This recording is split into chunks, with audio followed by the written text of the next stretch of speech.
Dagon. I am writing this under an appreciable mental strain, since by tonight I shall be no more. Penniless and at the end of my supply of the drug which alone makes life endurable, I can bear the torture no longer, and shall cast myself from this garret window into the squalid street below. Do not think from my slavery to morphine that I am a weakling or a degenerate. When you have read these hastily scrawled pages, you may guess, though never fully realize, why it is that I must have forgetfulness or death. It was in one of the most open and least frequented parts of the broad Pacific that the packet of which I was supercargo fell a victim to the German sea raider. The Great War was then at its very beginning, and the ocean forces of the Hun had not completely sunk to their later degradation, so that our vessel was made legitimate prize, whilst we of her crew were treated with all the fairness and consideration due us as naval prisoners. So liberal, indeed, was the discipline of our captors, that 5 days after we were taken I managed to escape alone in a small boat with water and provisions for a good length of time. When I finally found myself adrift and free, I had but little idea of my surroundings. Never a competent navigator, I could only guess vaguely by the sun and stars that I was somewhat south of the equator. Of the longitude I knew nothing, and no island or coastline was in sight.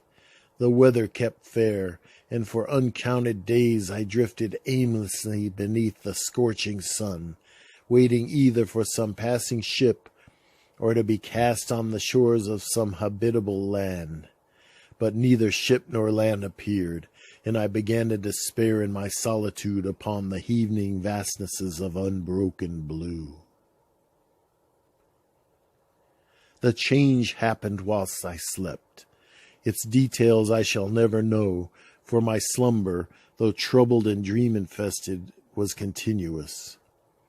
When at last I awaked, it was to discover myself half sucked into a slimy expanse of hellish black mire, which extended about me in monotonous undulations as far as I could see, and in which my boat lay grounded some distance away. Though one might well imagine that my first sensation would be of wonder at so prodigious and unexpected a transformation of scenery, I was in reality more horrified than astonished, for there was in the air and in the rotting soil a sinister quality which chilled me to the very core. The region was putrid with the carcasses of decaying fish and of other less describable things which I saw protruding from the nasty mud of the unending plain.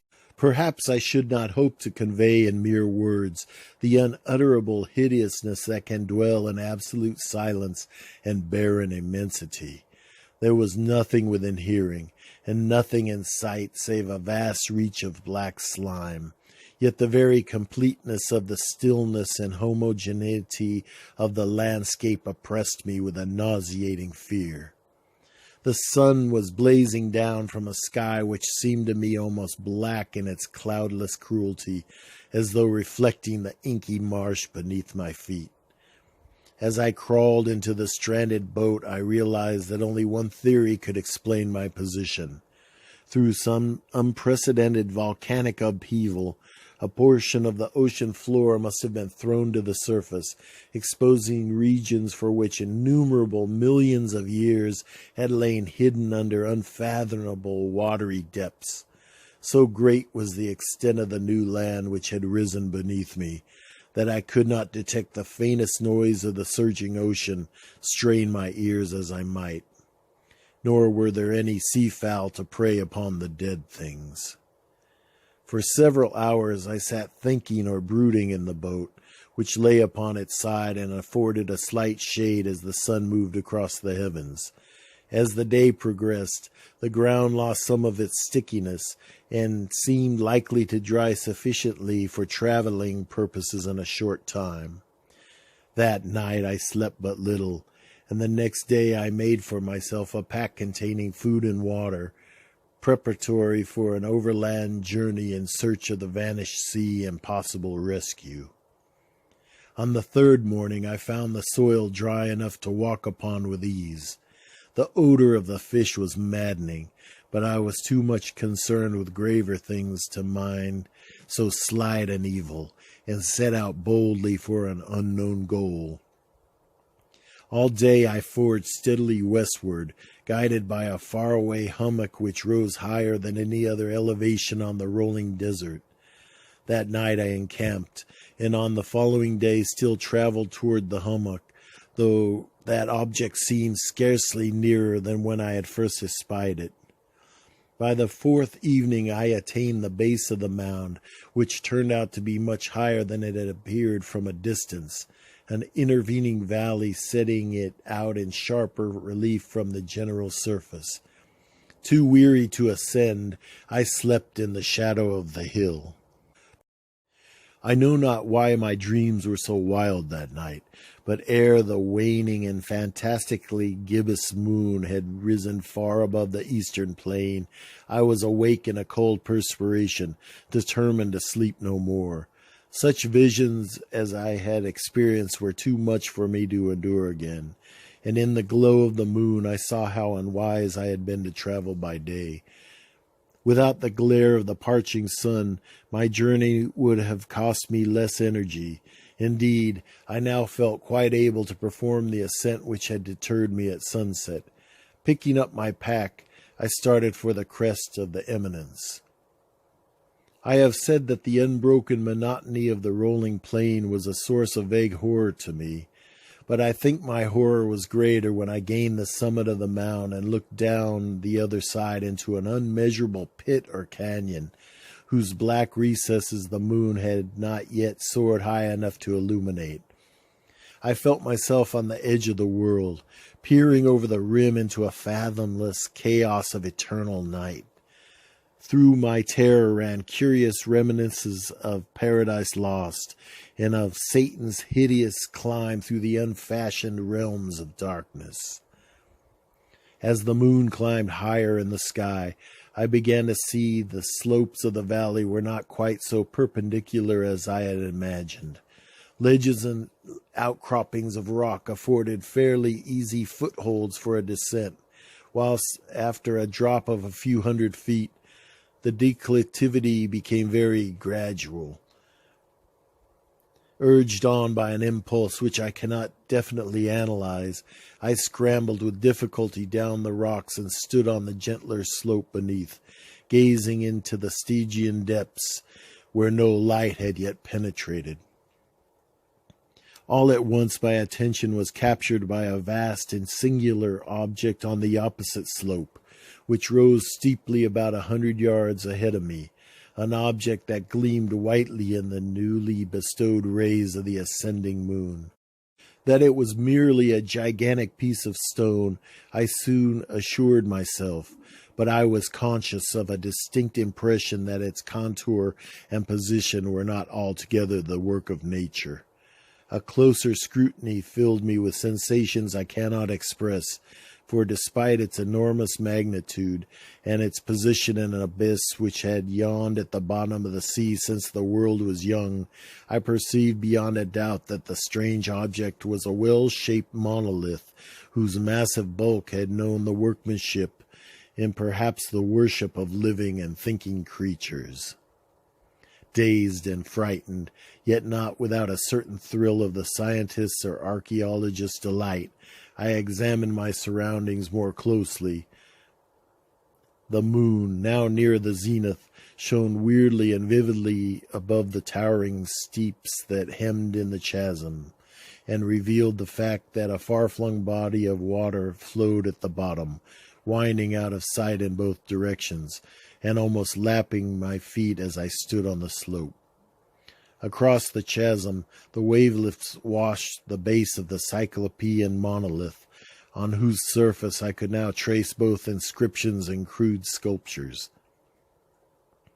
The writing was in a system of hieroglyphics unknown to me, and unlike anything I had ever seen in books, consisting for the most part of a conventionalized aquatic symbol such as fishes, eels, octopi, crustaceans, mollusks, whales, and the like. Several characters obviously represented marine things which are unknown to the modern world, but whose decomposing forms I had observed on the ocean-risen plain. It was the pictorial carving, however, that did most to hold me spellbound. Plainly visible across the intervening water on account of their enormous size were an array of bas-reliefs whose subjects would have excited the envy of a Doré. I think that these things were supposed to depict men, at least a certain sort of men, though the creatures were shown disporting like fishes in the waters of some marine grotto, or paying homage at some monolithic shrine which appeared to be under the waves as well. Of their faces and forms I dare not speak in detail, for the mere remembrance makes me grow faint. Grotesque beyond the imagination of a Poe or a Bulwer, they were damnably human in general outline, despite webbed hands and feet, shockingly wide and flabby lips, glassy, bulging eyes, and other features less pleasant to recall. Curiously enough, they seemed to have been chiseled badly out of proportion with their scenic background, for one of the creatures was shown in the act of killing a whale represented but a little larger than himself. I remarked, as I say, their grotesqueness and strange size, but in a moment decided that they were merely the imaginary gods of some primitive fishing or seafaring tribe, some tribe whose last descendant had perished eras before the first ancestor of the Piltdown or Neanderthal man was born. Awestruck at this unexpected glimpse into a past beyond the conception of the most daring anthropologist, I stood musing whilst the moon cast queer reflections on the silent channel before me. Then I suddenly saw it, with only a slight churning to mark its rise to the surface. The thing slid into view above the dark waters.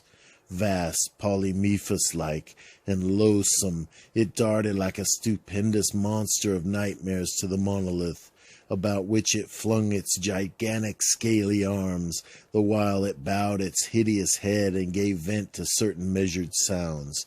I think I went mad then. Of my frantic ascent of the slope and cliff, and of my delirious journey back to the stranded boat, I remember little. I believe I sang a great deal, and laughed oddly when I was unable to sing. I have indistinct recollections of a great storm some time after I reached the boat. At any rate, I know that I heard peals of thunder and other tones which nature only utters in her wildest moods. When I came out of the shadows, I was in a San Francisco hospital, brought thither by the captain of the American ship which had picked up my boat in mid-ocean. In my delirium I had said much, but found that my words had been given scant attention. Of any land upheaval in the Pacific, my rescuers knew nothing, nor did I deem it necessary to insist upon a thing which I knew they could not believe. Once I sought out a celebrated ethnologist and amused him with peculiar questions regarding the ancient Philistine legend of Dagon, the fish god, but soon perceiving that he was hopelessly conventional, I did not press my inquiries. It is at night, especially when the moon is gibbous and waning, that I see the thing. I tried morphine, but the drug has given only transient surcease, and has drawn me into its clutches as a hopeless slave. So now I am to end it all, having written a full account for the information or the contemptuous amusement of my fellow men. Often I ask myself if it could not have all been a pure phantasm, a mere freak of fever as I lay sun-stricken and raving in the open boat after my escape from the German man-of-war. This I ask myself, but ever does there come before me a hideously vivid vision in reply. I cannot think of the deep sea without shuddering at the nameless things that may at this very moment be crawling and floundering on its slimy bed, worshipping their ancient stone idols and carving their own detestable likenesses on submarine obelisks of water-soaked granite. I dream of a day when they may rise above the billows to drag down in their reeking talons the remnants of puny, war-exhausted mankind, of a day when the land shall sink and the dark ocean floor shall ascend amidst universal pandemonium. The end is near. I hear a noise at the door, as of some immense slippery body lumbering against it. It shall not find me. God, that hand! The window! The window!